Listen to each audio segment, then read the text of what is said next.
Okay, folks, I don't know if anyone told you this or not, but this is a cannon firing, and we need a certain level of enthusiasm before we can start, so let's try this again. Good morning! Good morning! Good morning, sir! Much better, thank you very much. My name is Brett. I would like to welcome you all here to the upper gun platform. Joining me here is AJ. Can everyone say hi, AJ? Hi, I want more enthusiasm. Oh, yeah. If we're going to watch this. Good point. All right, well, AJ and I, despite our lack of enthusiasm apparently, are going to show you all how to properly clean, load, prime, and fire this cannon right here.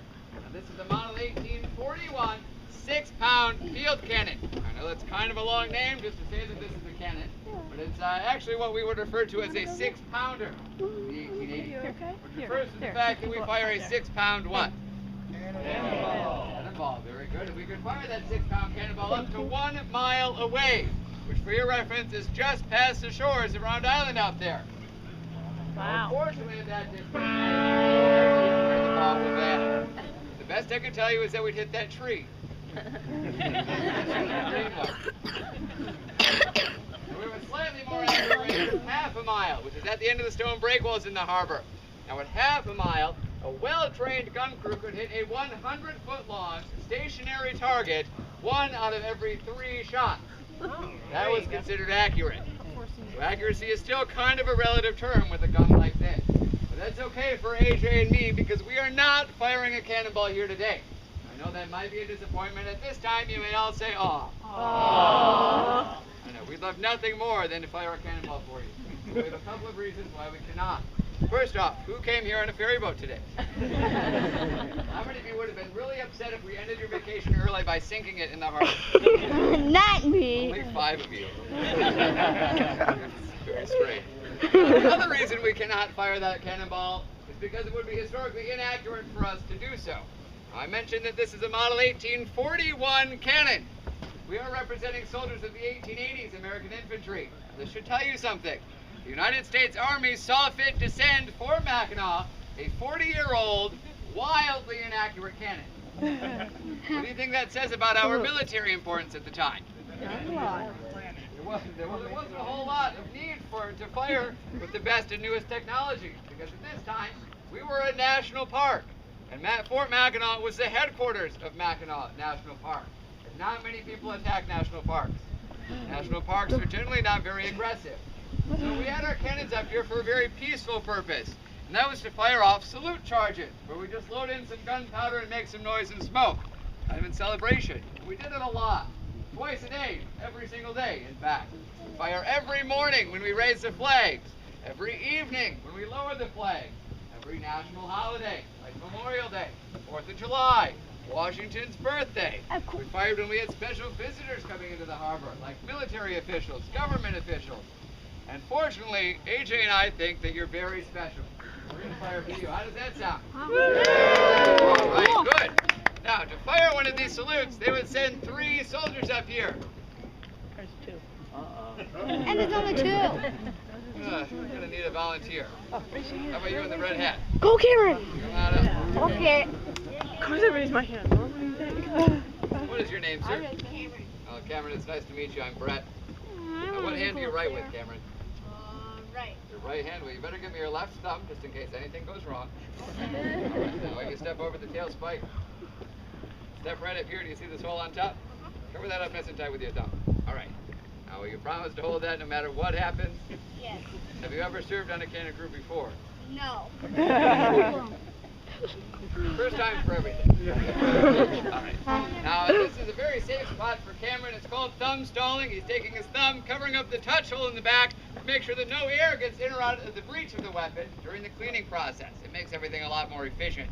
Now, the first tool that AJ has for the cleaning process is called the gunner's worm, or auger. Now, this is a double corkscrew device on the end of a stick. We run that down and spin it around to scrape out any solid debris that might be left from a previous firing. We want to get all of that out of there so it doesn't build up and clog the cannon. This is the tool that we would use after every 2 or 3 times we fired this weapon. Now the next tool we're going to use, we would use after every single shot we fired. It was called the wet swab.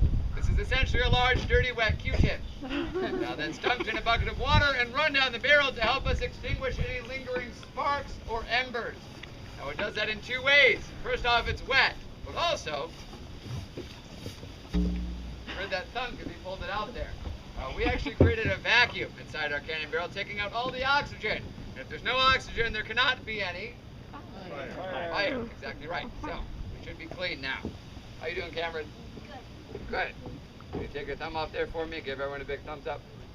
He still has his thumb. You did a great job. Wonderful. All right, you get that back over to the other side of the rope there. I'll take that back from you. Thanks. You'll be sure to put this on your resume someday. All right. I'm going to continue to thumb stall while AJ loads in our black powder charge, which is 3 ounces of powder, wrapped in some tin foil. Now, in the 1880s, believe it or not, they were not using tin foil. They were using a cotton muslin sack to wrap their charge. That could send burning cloth into Father Marquette Park today, which is sort of a fire hazard. And one last safety invention we have is this ramrod. Now, you'll notice it looks different than all the other tools in that there's a bend in the end that allows AJ to stand off to the side.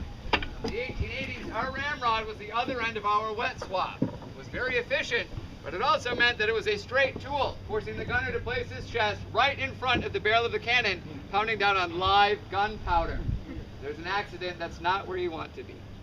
Now, we're going to roll this cannon forward. And AJ is going to step to the rear of the weapon and begin the priming process by taking out a brass spike called a gimlet. He runs that down the touch hole where Cameron had his thumb to pierce open that foil charge. The reason he does that is to expose the powder inside to a spark created by this little guy right here. This is called a friction primer.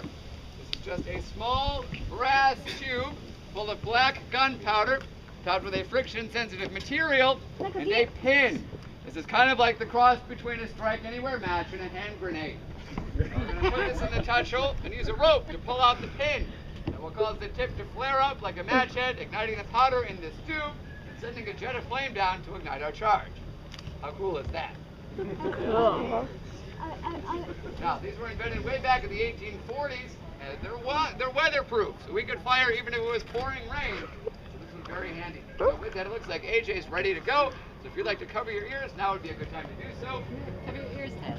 But with that, there are just 2 commands to fire this weapon, and they are ready, fire! Yeah. And there's your folks' cannon salute. Thank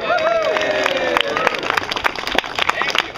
I have one announcement to make before everyone runs off here today, and that's to let you know that we have 2 short walking tours right down these stairs behind you. The first one will be a Soldier's Life tour led by Andrew.